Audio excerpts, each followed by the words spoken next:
నమస్కారం. Welcome to Koluguri 24/7 news TV. తెలంగాణలో political heat పెరిగింది. ఎప్పుడెప్పుడా అని ఎదురుచూస్తున్న మునిసిపల్ ఎన్నికల షెడ్యూల్ రానే వచ్చింది.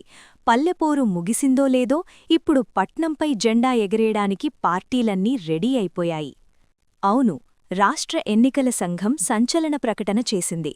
తెలంగాణ వ్యాప్తంగా ఉన్న 116 మునిసిపాలిటీలు, 7 మునిసిపల్ కార్పొరేషన్లకు ఎలక్షన్ డేట్ ఫిక్స్ అయ్యింది. నోట్ చేసుకోండి, ఫిబ్రవరి 11న పోలింగ్ జరగనుంది.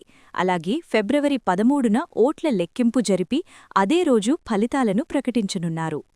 ఇక అభ్యర్థులకు ఇదే లాస్ట్ ఛాన్స్. ఈ రోజు అంటే జనవరి 30తో నామినేషన్ల గడువు ముగుస్తోంది.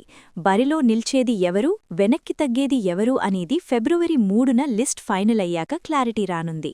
మొత్తానికి సంక్రాంతి ముగిసినా పొలిటికల్ పండగ మాత్రం ఇప్పుడే మొదలైంది. అసెంబ్లీ, పార్లమెంట్ ఎన్నికల తర్వాత ఈ మినీ సంగ్రామంలో సత్తా చాటేది ఎవరు? కారు జోరు చూపిస్తుందా? హస్తం హవా కొనసాగుతుందా? లేక కమలం వికసిస్తుందా? మునిసిపల్ ఎన్నికల ప్రతి అప్డేట్ ఎప్పటికప్పుడు మా ఛానల్లో చూస్తూనే ఉండండి. Please subscribe to Koluguri 24/7 news TV.